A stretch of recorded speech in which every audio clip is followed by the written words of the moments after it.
bastante. Sí. Trabaja Claro que mucho y se da su gusto en la vida. Está muy bien. Claro que sí. Así es. Profe, ¿qué tal este fin de semana futbolístico? ¿Cómo le fue? Tremendamente. Viendo fútbol local. Estuve el sábado transmitiendo el tercer lugar de Colombia. Estuve después haciendo Junior. Después del Junior hicimos el clásico de Cali, América Cali. Ayer viendo un rato en la mañana fútbol de Europa. Vi a Lucho Díaz en el Bayern. Sí. Entre otras cosas, Lucho ese partido anterior tuvo para hacer por lo menos un par de goles.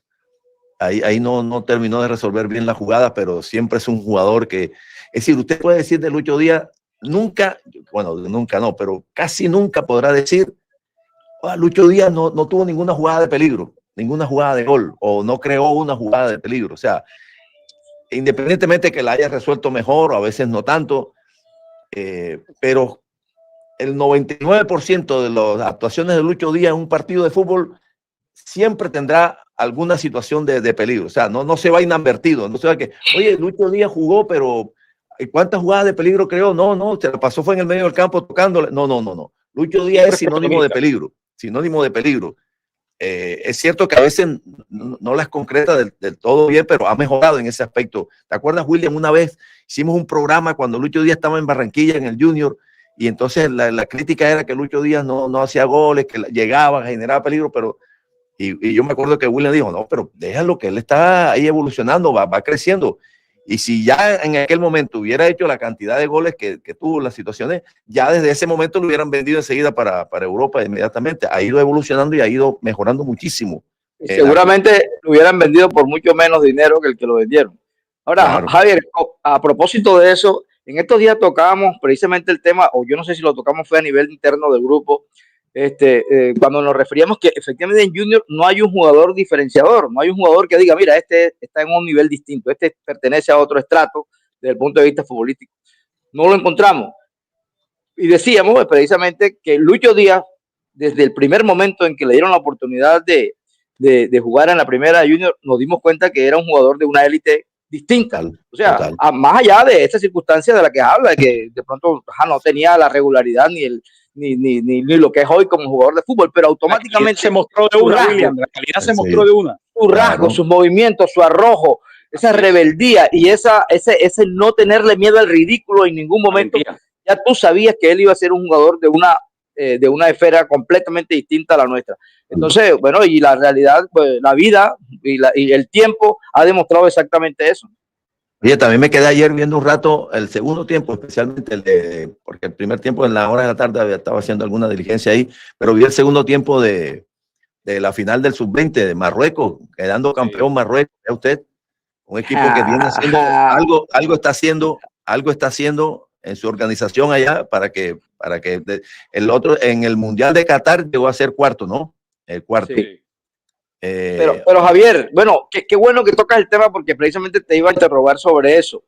En días pasados hablábamos entre los muchachos de la sub-20 en razón de que tú considerabas que más allá de que había unas virtudes en el fútbol ese vertical y en la forma como jugaba Colombia de transiciones rápidas, aunque con poca elaboración, cosa que todavía disminuyó posteriormente cuando no teníamos ya a Jordan, que era el único que podía generar una pausa en el medio campo. Y yo te decía, bueno, que en el fútbol no hay verdades absolutas y que una sola fórmula no es garantía de éxito. Y en razón de lo cual hay gente que gana con unas fórmulas distintas. Y decíamos, por ejemplo, que en la selección colombiana el técnico le apostó a esa verticalidad, a esa transición rápida y apoyando en su delantero, y ahí llegó hasta la semifinal donde efectivamente no le alcanzó, y creo que también por algunas circunstancias adversas como las lesiones de sus dos mejores jugadores en el momento. Bueno, yo creo que esta selección de Marruecos, que tuve la oportunidad de ver el resumen, no puedo decir que lo vi completo, tiene esa característica de poca elaboración, de, como decíamos antes, 2 cucharadas de sopa y a la presa. Yo me di cuenta en el resumen, la recuperaba el volante 5 o la recuperaba el lateral y de una vez metía un balón al 7, que es una joya, doctor Barreto, Javier. El 7 es un jugador extraordinario, un extremo extraordinario. Se la ponían al 7 para que el 7 desbordara por derecha y siempre lo buscaba el centro para encontrar el centro delantero. Entonces, con una fórmula que aparentemente es muy sencilla, a un equipo que tiene mucha más elaboración, lo superó y quedó campeón. Entonces, mira, eso, en mi opinión, lo que determina es que en el fútbol, verdades absolutas no existen. Afortunadamente, mira, este equipo Marruecos es más o menos una versión del equipo que jugó en Qatar, el mismo esquema, esperando, bien agrupado, con una comodidad y una sabiduría porque no son tampoco jugadores tan grandes y violentos en el choque, o sea, se defienden bien, pero por organización, por agilidad, por estar atentos. Pero ojo, lo que llaman ahora que transiciones, o sea, las salidas rápidas del equipo van más acompañadas. Ahí de pronto tú en el resumen viste ya pero generalmente este equipo, es más, hay el dato de estadística muestra que el 35% de la posición de la pelota durante todo el torneo. O sea, no necesito eso, pero cuidado, eso no es ningún pecado. Si usted después de esa posición defensiva sale al ataque, pero además con coordinaciones, con técnica en velocidad. O sea, no es que salió y corrió ahí al delantero y a ver qué hace el delantero solo. No. Este equipo salía y acompañaba y tenía coordinaciones, tenía pases. No era solamente una aventura individual. Entonces, eso fue para mí la diferencia con Colombia en tratar de apuntarle a la velocidad en ataque, que Colombia generalmente sus salidas eran mucho más individuales. En cambio, este tenía la condición individual de varios de ellos. Él tiene el número 10, el número 16, ese número 7 que tú hablas. O sea, había 3, 4 jugadores que sabían jugar, sabían darse pases. En Colombia le apuntaban era el delantero y que encarara. Y bueno, y ahí a ver qué pasaba para después participar. No, lo que pasa es que claramente Javier, más allá de lo que cualquier técnico decida poner en el escenario para lograr el objetivo, tiene que contar con la capacidad individual de los jugadores. Así de sencillo, o sea, sin esa capacidad, o sea, ese mismo esquema con unos troncos allá arriba, esos que van con la cabeza enterrada y que no pasaría nada. Pero es que estos, o sea, aparte de apuntarle a esa transición rápida y ese vértigo, tenían una técnica en velocidad que no es muy frecuente en ese nivel. Esa técnica de llevar el balón y hacer esos cambios de ritmo y esos frenos en velocidad que es mucho más difícil, pero lo tenían. Entonces, obviamente le apostó a ese modo de jugar, pero también contando con la capacidad individual de esos muchachos que efectivamente todos deben ir a Europa, en mi opinión. Oye, tú sabes que en Marruecos ya, incluso desde el rey, es el que está patrocinando e invirtiendo y con un programa de crecimiento, fortalecimiento del fútbol allá en Marruecos. Ya desde el mismo rey es el que está impulsando ese programa. Y ya una muestra en Qatar, cuarto, ahora sub-20. Hoy están realizando el Mundial sub-17 femenino allá en Marruecos. Sí. O sea que están involucrados. Y creo que es sede también del Mundial del 30. Una de las 3 sedes, España, Portugal y Marruecos. O sea, nos golearon en el partido inicial, de paso. Mira, William, te voy a decir, la selección española, tú ves jugando a la selección española sub-17 femenino, sub-20 femenino, sub-21 femenino. Ves la sub-17 masculino, la sub-19, la sub-20, la sub-21, juegan idénticos. Mira, William, si tú no te das cuenta que las que están jugando tienen el pelo largo, ¿verdad? Si la estás viendo a distancia, si la imagen no te la pone en primer plano, tú crees que están jugando la sub-20 masculino, todo. O sea, juegan idénticas. Una escuela. El mismo estilo, el toque, los más centrales saliendo con el balón dominado en campo del rival, la movilidad, la técnica en espacios reducidos, todo, la amplitud, todo igualito. Es más, el otro día vi a mitad de semana estaba jugando Copa Libertadores, no, Champions femenino. Y mientras estaba en el programa veía ahí el partido. Primero vi al Madrid, donde estaba Linda Caicedo, que jugó bien, hizo unas 4 o 5 jugadas muy buenas. Después salió, creo que lesionada. Y al día siguiente estaba viendo Barcelona-Chelsea, si no estoy mal. El Barcelona, William, igualito, pero idéntico. O sea, yo sabía que no era el Barcelona de Pedri y de Yamal porque estaban jugando mujeres, eran mujeres. Pero el mismo movimiento, la misma rotación de jugadores, el mismo toque, la misma búsqueda de piso, una cuestión, la misma recuperación tras la pérdida, y era un monólogo. Los mismos riesgos. Le metió 2, 3 contragolpes el Chelsea, que casi mano a mano contra la arquera. Una la botó y la otra, afortunadamente, habían pitado falta anteriormente, que la había metido. O sea, lo mismo, las mismas grandes virtudes y los mismos defectos que se le ven al. Entonces, ese modelo de juego ya está instaurado en España. En Colombia todavía no hay esa posibilidad de ver que todas las selecciones jueguen igual, una idea, partiendo, por ejemplo, con los técnicos que buscan arriba. Arriba llegó un día Queiroz, que no tiene nada que ver en su estilo de juego, su idea futbolística con Néstor Lorenzo. Entonces, a partir de ahí arriba, hacia abajo no hay una línea, pero bueno, se podría buscar que desde lo mismo que pasa en Junior. Claro, por el cambio de los técnicos, no hay una idea de juego exacta, que todos jueguen igual. No sé, en categorías menores y en el Barranquilla creo que están tratando de estabilizar una manera de jugar, una manera de entrenar, casi que parecida. No sé si igual es lo que le he escuchado por ahí un par de charlas que he tenido con algunos entrenadores de las categorías menores de Junior. Oiga, profe, con un saludo a ustedes y a todos los teleconectados. No, 100% con ustedes en el sentido de que todos los sistemas, que las verdades absolutas en el fútbol no existen, que todos los sistemas han sido triunfadores, ¿verdad?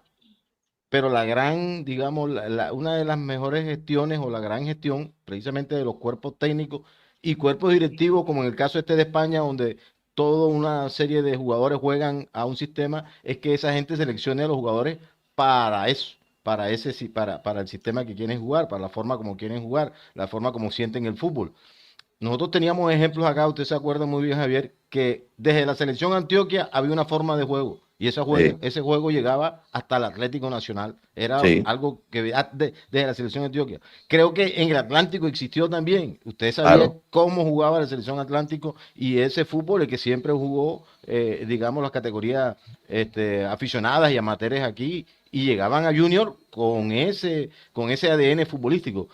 Después nos volvimos como una mezcla. Llegaron los europeos acá, Vidini, Popovic, el otro, el que iba para el Mundial del 86, ¿se acuerda? Y nos desconfiguró todo el andamiaje ese, el ADN de nuestro fútbol. Y al final, ¿con qué nos quedamos? Al final, una vez no sabe. Sí, es cierto, José. Hubo mucha mezcla de entrenadores que vinieron con sus ideas, Blagoje, Vinicius, Tosa, Vesivanovic. Había siempre buenos jugadores, porque nadie puede negar que en aquellos tiempos estaba Jairo Arboleda, Willington Ortiz, Alejandro Brand, tan buenos o más o mejores que de pronto que los que están hoy o que estuvieron hace unos años, hasta que llegó alguien que, digamos, le dio un marco a esa calidad futbolística individual, que fue Maturana, que trajo, que replicó algunas cosas que él aprendió con De León y con Cubillas, las matizó con el talento colombiano, le hizo un orden defensivo que no se trabajaba mucho en entonces, que fue la zona esa y tal, movimientos ya establecidos que repitieron, y la libertad para el pibe, el derrama y compañía. Entonces, a partir del momento que trajo al pibe para que fuera el que guiara eso, le dio ese toque distintivo en el toque, y después un orden defensivo que no se practicaba antes, sino que empezó a trabajarse ahí en esa época con la selección. Pero yo digo que la presencia de, por ejemplo, en el Atlántico, yo siempre he creído que fue una mezcla de los ingleses, los húngaros que llegaron con el fútbol brasileño. O sea, había una mezcla entre jugar toque con velocidad con punteros. El Atlántico siempre se caracterizó con tener punteros bien definidos y un centro delantero goleador, ¿verdad? Desde Toño Rada, pasando por Néstor San Juan. La Cuña y Caldeira. Claro, llevado al Junior, pero en las selecciones Atlántico, el fútbol atlanticense era eso. Le gustaba el toque de un Mackenzie, pero la velocidad de un delantero, la gambeta de un Pacheco. Es decir, era así, un Perilla Angulo por la derecha, ¿verdad? Que tiraba centro para que rematara el centro delantero. Esas cosas siempre fueron como identificadas con el fútbol. Y un artillero, ¿no? El artillero, el Pacheco, siempre. Juan Franco, desde antes, ¿cómo se llamaba? La Cutir, En fin, pero el fútbol atlanticense siempre también tuvo un pensador en el medio del campo. Claro. Porque aquí se habla mucho, yo no veo mucho a Joaquín Pardo, por ejemplo, me dicen que era un jugador fantástico. Extraordinario, de los mejores que ha dado por ejemplo. Tierra. Oh, y aquí hubo, aquí hubo uno que no llegó, bueno, sí llegó, pero por cualquier razón, por alguna razón, no se le dio continuidad. Lucho Cabeza, William, claro. Lucho Cabeza debió ser. Lucho Cabeza, crack. Debió ser el número 10. Tuve la oportunidad de jugar con él en el ocaso allá en el Colegio San José. Crack de pie a cabeza. Solamente del Junior, debió ser el número 10 de la selección Colombia en aquella época. Sí, total. Era un jugadorazo, tenía todo el talento, la calidad, la inteligencia. Pero flojo. Puede ser, no, pero ya de pronto tú lo viste ya en aquella época, pero cuando jugaba acá. Pero cuando jugaba también, o sea, era el jugador ese que tú lo ves, el jugador ese de medias abajo, de que tiene una calidad única, un toque de distinción en cada pelota que toca, pero que le falta como ese ímpetu para ir más a buscar, o sea, le falta ese toque de ansiedad para destacarse incluso internacionalmente. Creo que a Lucho le faltaba eso, porque la verdad, un jugador excepcional de sus condiciones. No, y todos los números 10 después que Marriaga, por ejemplo, debió ser jugador de selección de profesional y por cualquier razón no la vamos ahora a tocar aquí, no pudo, ¿verdad? Bueno, muchos jugadores. Alex Meléndez, Victorio Márquez. Alex Meléndez creo que por una fractura en una pierna, cuando él jugaba en una selección atlántico que estuvo en Pereira, que fue subcampeón, ahí estaba Dulio Miranda, estaba Jorge Alcázar, estaba ese Alex Miranda, Alex Meléndez, estaba Victorio Márquez. Victorio Márquez era una calidad jugando al fútbol, calidad. Pero bueno, por cualquier razón, no llegan a ser futbolistas de más nivel. Pero en fin, lo que quería decir es que Atlántico era como una mezcla del fútbol hacia adelante, que le gusta el gol, de los europeos, en aquella época que se decía que era de los europeos, y el fútbol brasileño de la gracia, ¿verdad? La técnica, la calidad. Pero bueno, dejemos eso para la historia, una charla más allá en Palermo. Sí, sobre todo. Con unos buenos vinos, Eso me gustó. Pero ahora me imagino que vino. José, cuando vuelva Hans, para que mande, cuando venga Hans. Me imagino que mira lo que quiere que hablemos un poquito de ese buen partido del Junior, un partido emocionante. O sea, tremendo. Esos son partidos excepcionales. O sea, cuando, por ejemplo, tú ganas y que 6-0. ¿Verdad? Es excelente preámbulo, profe. Claro. O cuando vas perdiendo y que vas perdiendo 3-0 en el segundo tiempo, remonta y ganas 4-3. O sea, esos son unos hechos excepcionales. Eso no es que ocurra siempre. O que un solo jugador hace 5 goles. Esos son cosas excepcionales, como con 10 hombres empatas, teniendo 9, ¿cómo se llama? Haces el 3-2. Es una cuestión muy emocionante que seguramente fortalece el espíritu colectivo, el entusiasmo, la convicción del grupo. Pero después, como es un hecho excepcional, no se puede tomar como para el análisis estrictamente futbolístico de la regularidad del equipo, porque en medio de esa espectacularidad, emoción, ¿verdad? Que además ganar un partido así es extraordinariamente emocionante. Hay detalles que el equipo tiene que seguir mejorando. No es que hizo un buen partido en lo estrictamente futbolístico. Aparecieron 2 jugadas, un pase largo de Didier, que hay una imprudencia del defensa de Pereira, entonces pone 2-2 y hay un gran pase de este muchacho Esparragosa y con una definición dificilísima. Que es una definición dificilísima, que la pelota viene en el aire, él va llegando y se la encuentra en el aire y no la asegura con el borde interno, que es lo que casi siempre se hace para asegurarla, para que me salga bien, para que no se me vaya. No, la define inmediatamente con parte del empeine externo. Se pegó con el empeine. De cachetada. O sea, es más, porque el balón viene así y tú metes el pie así, muy posiblemente se te pase y hasta la pifies. El borde interno te la asegura porque te cubre todo el balón. Ahí el jugador se asegura de definirle con el borde interno. No, la definió de cachetada en el aire, un golazo. Una definición compleja. Determinación, tuvo mucha determinación, o sea, temporización y determinación. Claro.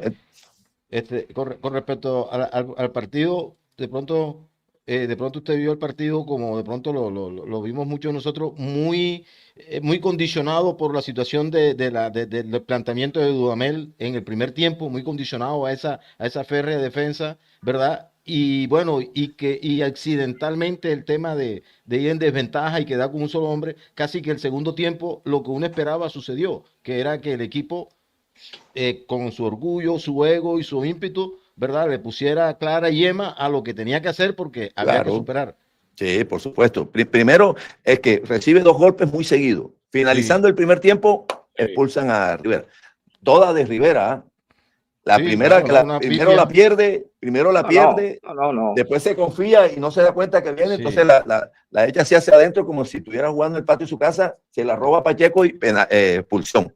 No, pero de todas maneras Rivera arrancó jugando mal el partido en cada uno de sus lances, Javier, sí, ¿no? La verdad, un partido, bueno, que entre otras cosas hemos venido apuntando de que hace rato que no juega bien Rivera, ¿no? Hace rato que realmente no juega bien. Y en este partido entró peor que en los ratos anteriores. Pero tú sabes que yo me quisiera detener una cosa en que nosotros se ha criticado a Junior en razón de que no tiene fluidez futbolística, de que no hay cohesión, de que el equipo no sabe a qué juega, hay que no hay elaboración, que no dan 3 pases juntos, una serie de cosas.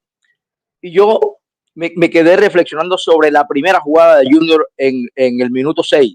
Loco, una pelota que recupera Celis, se la da Enamorado, Enamorado se la da Celis, Celis se la da Teo, Teo se la da a Chará, y Chará. Oye, mira, una jugada de un equipo, de un equipo, loco, que juega bien al fútbol. O sea, de un equipo que no le envidia a ninguno elaboración de fútbol, a ninguno. Jugadores de buen pie.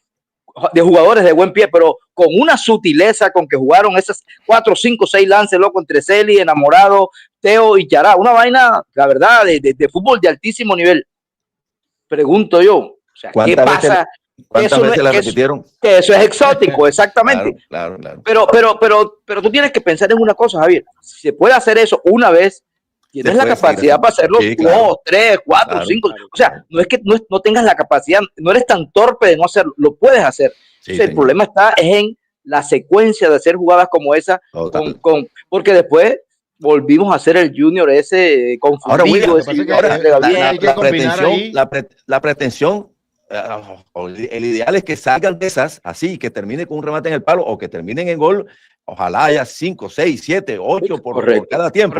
Vamos a suponer que no se es capaz de hacer todas así, con esa sutileza, ¿verdad? Y esa belleza, pero parecidas y que se acerquen a jugadas de gol, más o menos, ¿verdad? O sea, no necesariamente a un toque. No van a hacer gol todas. Todas, pero que se intente, porque ha habido partidos en que el Junior lo ha logrado. El otro día, el primer tiempo contra Tolima, mantuvo más de media hora con esa actitud y con esos lances y con esas jugadas que terminaban en jugadas de peligro. Pero es cierto, ese es el bendito problema del Junior.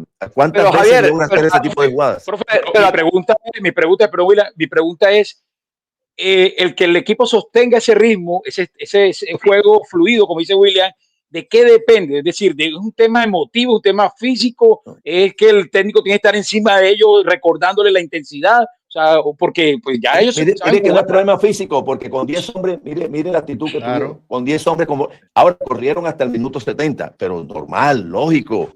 Tenía que empezar a mostrarse cierto desgaste porque era uno menos y tenían que ir a buscar el empate, porque justamente el segundo golpe al que me refería era que empezando el segundo tiempo enseguida le convierte en el primer gol, ¿verdad? Entonces tiene que luchar con 10 en tu casa, tiene que ir a buscar el resultado porque estás perdiendo. Entonces, hizo el esfuerzo, consigue el empate, pero se notaba que ya había alguna yo creo también que el Junior le cuesta tener más rapidez en la recuperación de la pelota.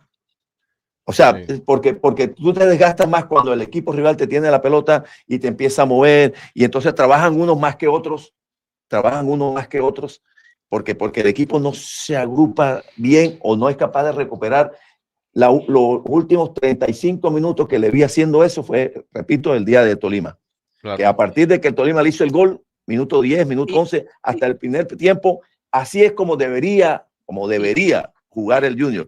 Y ahí hay que agregarle, conjugar junto a eso, a ese tipo de fútbol que ocasionalmente nos muestra lo que tiene que ver con la actitud y la voluntad de conseguir el objetivo, de conseguir cosas. Porque mire, con los 9 hombres, cuando ganamos el partido, porque Enamorado estaba en ese momento fuera, loco, ahí entra a jugar una circunstancia que va más allá de lo futbolístico. Claro. Y es ese amor propio por ir a buscar resultados frente a la adversidad. O sea, o sea, si la naturaleza se opone, lucharemos contra ella y haremos que nos obedezca. Una vaina de esa, en el sentido de que, loco, no tenemos posibilidades reales en cuanto al número de jugadores que tenemos, pero tenemos que ir por ese objetivo y esa circunstancia mental que a Junior también es exótica, nos llevó a conseguir un partido, un triunfo que no estaba en la mente ni en el bolsillo de nadie, Javier. Entonces ya ahí en ese final, con menos hombres, con un hombre menos y después con 2 hombres menos, obedece exclusivamente a lo que tiene que ver con esas ganas de conseguir el objetivo, esa actitud mental para ir ir a conseguir el objetivo. En medio de la dificultad, el técnico, empezando el segundo tiempo, porque le expulsan a Rivera finalizando el primero, toma una decisión que creo que era casi que obvia, lógica. Tenía que reorganizar su defensa con un defensa central natural. ¿Y a quién sacaba? Bueno, de todos los que estaban en el campo, del medio hacia adelante, Teófilo era, digamos, el más indicado, porque obviamente Teo no te va a colaborar.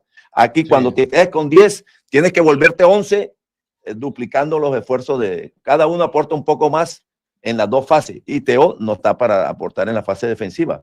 Entonces, ok, perfecto. Después mete a Castrillón, jugador rápido, picante, que también te ayuda. A mí me gustó la personalidad que tuvo Castrillón para pedir la pelota en el primer penalti. No, dámelo, yo lo pateo. Es más, quería patear el segundo también. Pero como ya hay digamos, una lista de que estando Tití en el campo, cuando esté Tití en el campo, el encargado es él. Y además yo creo que debe ser así porque ha demostrado ser el más, digamos, más preciso y más eficaz. Se la cambió al arquero, porque normalmente él lo cruza y esta vez se la cambió. O sea, sabía que algo había visto de los penaltis que él patea el arquero. Yo creo, ahora, lo que me llamó la atención, yo no sé si ustedes tienen información, Emiro, cuando le anotan el segundo gol al Junior de cabeza, Moya, el defensa central, en la acción queda algo evidente, la derrota de Báez contra Moya, como que se le escapó momentáneamente y cuando ya quiso saltar, ya le saltó, fue por detrás, ya Moya le cabeció y anotó el gol. Pero fue un golazo, Javier, hay que reconocer. No, claro, se lo cruza inmediatamente. Sustituyen a Báez, o sea, al minuto el cambio sale Báez, pero yo digo, bueno, van a sacar a Báez, van a meter a Salazar, se la va a jugar Didier, que se queda ahí medio entre defensa y mediocampista y un defensa menos, y mandamos a Salazar ayuda en defensa y en ataque, pero es un delantero, pero no, mete a Suárez de defensa central y mete a Herrera de lateral. ¿A ustedes les pareció eso algo de castigo? Y no sé, yo me quedé así como profe, el profesor Arias, perdón, William, el profesor Arias puso en la rueda de prensa que lo hizo es porque Báez viene arrastrando algún tema de molestias. Entonces él le consultó a Herrera que si le podía ayudar a hacer la posición. Entonces por eso es que se da ese cambio como tal, y pues lo hizo básicamente para que preservar la integridad del entre otras cosas, tomar una decisión por castigo porque un jugador de pronto no es una buena decisión para el jugador ni para el jugador ni para el equipo. Sí, creo que es una cuestión circunstancial. Lo que sí es cierto es que el jugador, con todos los errores, el jugador más del llavero de confianza del profesor Arias es Báez. Hay que decir algo, Javier. Báez, por ejemplo, yo creo que no arrancó bien en Junior, pero en este momento el hombre ha mejorado muchísimo. Ha mejorado realmente muchísimo y la verdad se ha ganado la titular del equipo. Casi que en la defensa. Es indiscutible hoy en Báez. Hizo 2 cierres, un par de remates que iban a enseñar que llegó el primero y evitó que la pelota fuera al arco. Báez ha cumplido. Además, le aporta ese carácter y ese juego ofensivo. Y va bien arriba también. Arriba. Sí, ¿no? Yo creo que desde ese punto de vista, pues, el hombre está como justificando la contratación de un extranjero que siempre criticamos aquí, que es un jugador normal, no tiene por qué ocupar el puesto de un extranjero, pero vaya mejorado, la verdad. La pregunta inicial que hizo Miro sobre por qué lo bueno de Junior, como esa acción de Charay, que después ya al minuto 30 y pico, creo que todavía iba 0-0. También Charás por la izquierda se cruza y mete un zapatazo a los que lo saca el portero. Sí. ¿Por qué no se repite? Yo creo que es que Junior se va llenando como de ese desazón de no poder, de impotencia, de desconfianza. De desconfianza que el otro tratar, y entonces va dejando ese juego en jugadores de una línea y de un perfil que no tienen el que cómo solucionar. Entonces tú ves una pelota de izquierda a derecha entre Báez, el otro central y Didier, pero muy lejos de la zona, y entonces tú esperas el cambio de velocidad y no lo encuentras, esperas como que haya un cambio de velocidad y por ahí de pronto aparece un cambio de frente, pero no ves tú la picardía, y el que medio la intenta es enamorado, y se va llenando también de frustración y de zapatazos, porque al tipo le dan zapatazos. O sea, él no todo el tiempo es como lo que han querido vender, sino que a él le dan. Y con, le dan. También se lanza, claro, porque, pero también se lanza. Pero hay un lanzamiento que tú sabes que viene y tú lo haces de protección y tú te lanzas. Pero tú sabes que el hecho de lanzarse con alguna frecuencia genera, genera en el arbitraje una prevención siempre. Claro. No, allá lo tienen visto, William. Le pasa como el sobre todo le pasa como el pastorcito embustero, le pasa como el pastorcito embustero, que cuando dígase la verdad ya no le creen. Pero te voy a decir algo, si hay algún jugador ahora que marca diferencia en Junior es Enamorado, la verdad, o sea, está en un nivel superlativo frente a los demás compañeros. No, y hay que reconocerle, William, al profe Arias, que fue el que lo rescató realmente, porque no veíamos a propósito, le cayó un ferrocarril arriba Enamorado, no sé cómo saben cómo está él de la lesión, qué le pasó al fin, porque la verdad que él se ve un pelado muy frágil, y el man que le cayó un ferrocarril, 50 kilos más que él, le cayó y lo aplastó. Me parece que el hombre después del partido quedó con una fuerte cefalea o jaqueca y dolores en la espalda. Chequeo, creo, exámenes más rigurosos. Ayer mismo, el mismo día del partido me dijo Fabito que le estaban haciendo los exámenes correspondientes para descartar cualquier cosa. Ojalá no sea nada grave. Primero, bueno, por él, ¿no? Primero por él, pero la verdad que hoy en día en Junior es una pieza fundamental. ¿Sí? Totalmente. Hoy en día, sin Enamorado, la verdad, las posibilidades de Junior decrecen, sí, la verdad. Sí. Hoy sí. Hoy, lo que no puede pasar, como en algún momento pasó, es que lo dejen como la única variante ofensiva. Posibilidad. No puede ser. Porque si no, lo van a acorralar, lo van a absorber y él solo no va a resolver. Yo creo que Castrillón está perdiéndose la oportunidad de ser protagonista en Junior, en una situación como la que está en el equipo, porque yo creo que tiene condiciones para hacerlo, Javier. Yo creo que Castrillón es un jugador que tiene condiciones para ser protagonista. Pero es que él, desde que yo Junior, ha sido esto, o sea, demoró mucho en arrancar, arrancó bien, ¿verdad? Se despuntó de allá hasta el sol de hoy, es cresta y valle. De acuerdo, pero es que a eso es que me refiero, Emiro, o sea, que tiene la oportunidad ahora en que el Junior adolece efectivamente de un jugador como él que complemente por lo menos esos dos extremos con Enamorado y no agarra la bandera y decir yo estoy aquí, yo voy a hacer, ¿no? Frente a esas circunstancias, a veces hay jugadores que lo relegan y no le dan chance, pero él tiene todo el momento para hacerlo. Para hacerlo. No sé, uno tiene la impresión de que entra mejor, le va mejor cuando entra, lo mismo que con Tití Rodríguez. Pero dejan la impresión, pero ante la evidencia, William, claro que yo creo que un jugador que es bueno tiene que salir bueno desde la titular, pero en ellos la evidencia no los favorece. Tití Rodríguez, cuando ha entrado de titular, la mayoría de las veces no funciona como funciona cuando entra con una actitud, la verdad, y además la eficacia, la estadística lo aprueba. Si eso se vuelve recurrente, Javier. Además, la fatiga del contrario, que ya le pesan los tacos.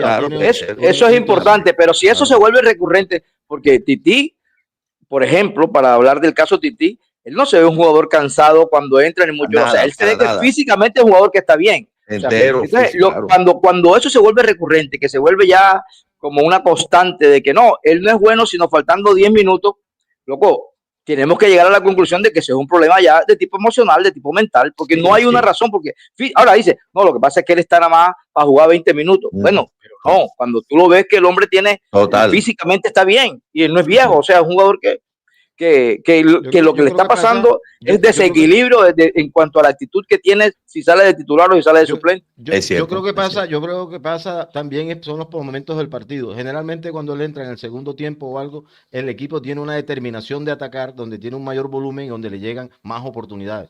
Bueno, esa es una razón también muy válida. Pero José, eso también no depende de cómo vaya el partido en cuanto al resultado. Pero generalmente lo meten. Generalmente lo meten cuando las papas están quemando. Cuando se necesita un delantero fresco, es cierto. Claro. Salvo que sea un partido que ya esté definido, que ha sido pocas veces, exacto. Y saquen a Paiva como para que descanse y él que entre unos minutos. Igual cuando entra. Y en ese partido definido, el otro equipo está abierto y él tiene espacio, entonces juega más cómodo. Ya, a propósito de Paiva, está quedando debiendo. Paiva está quedando debiendo, la verdad. Otro cupo de extranjero que uno presume que tiene que marcar diferencia. Cuando traes un 9 de extranjero, para que marque diferencia. Y la verdad, Paiva ha entrado como en estado de normalidad. O sea, no hay un punto de diferencia en el equipo. El Paiva que impresionó en algún momento por el número de goles, ese no era el Paiva histórico. El Paiva histórico es el que anota pocos goles, pero aquí la verdad se le ha visto también otros atributos futbolísticos, técnicos, de carácter también, el buen juego aéreo, la forma como participa en el juego, genera situaciones.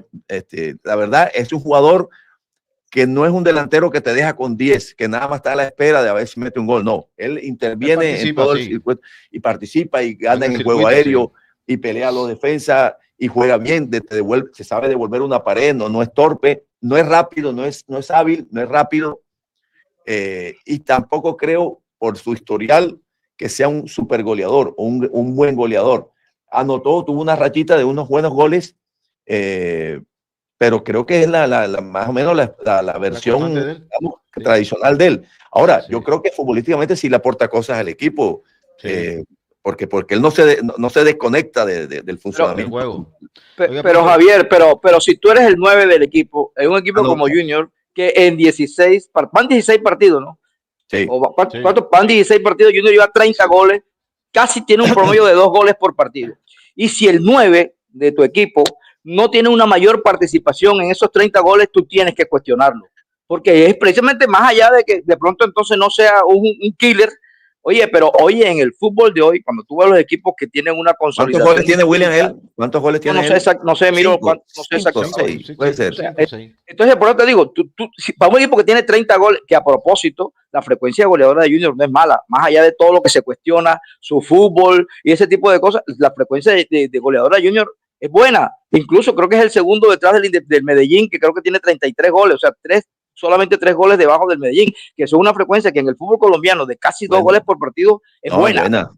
Y si lo hace un equipo que tiene algunas dificultades en cuanto a la construcción de juego, en cuanto a la elaboración, pues tú tienes más bien que ponderar eso y decir, bueno, estamos jugando mal y llevamos 30 goles y vamos de primero, loco, tenemos muchas posibilidades de hacer. Pero sabes, William, yo creo que Junior no realmente el gran problema no es que logre organizar jugadas, sino la cantidad de veces y la que repita esa construcción de jugadas, porque Junior es capaz de hacer jugadas. Junior es capaz, lo que logra, de pronto todavía no logra es mantener eso durante el primer tiempo, el segundo tiempo, partidos enteros.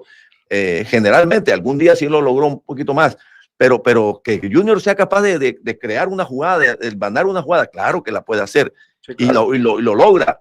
Mira, de hecho, mira la cantidad de goles que tiene, porque esos goles no le aparecieron así de la nada. Es un equipo que tiene esa capacidad individual, se juntan 2, 3. Por ejemplo, en esa jugada que tú señalaste, William, el Junior es capaz de hacer esa jugada, pero la hace ahora, pasan 20 minutos, la vuelve a hacer en 20 minutos, de pronto en 30, la hace 2, 3 veces más en el segundo tiempo. Es decir, lo que había que la gente esperar del equipo, la gente creo que espera eso, es que sea capaz de hacer toda esa creación de jugadas más veces durante todo el partido, mantener más o menos el ritmo. Pero Junior es capaz, Junior no tiene problemas de elaboración y de jugadores que sean capaces de juntarse y de crear una jugada. No, Chará, Ribateo, Salazar, Enamorado, Paiva que participa, Castrillón, los marcadores de punta que saben jugar, que se vinculan al fútbol ofensivo.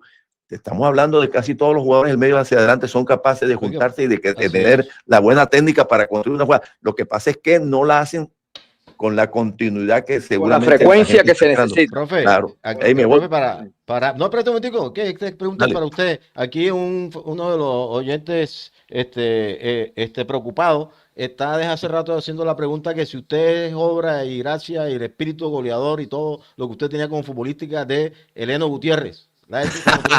El profe Eleno nos recibió en el año 82 en la reserva. Otón Dacuña, que era el director de la selección, equipo de reservas del Junior, estaba haciendo un curso en Brasil ese año. Y el profe Eleno nos recibe allá y claro que sus instrucciones, sus enseñanzas, sus consejos, claro que nos ayudaron a estar ahí en ese equipo de reserva que jugaba bien. Ese equipo fue campeón de reserva. Tom y yo llegamos un poquito tarde a ese equipo, pero en los cuadrangular final no terminamos jugando porque ese equipo estaba volando y terminó siendo el campeón de reserva en ese campeonato.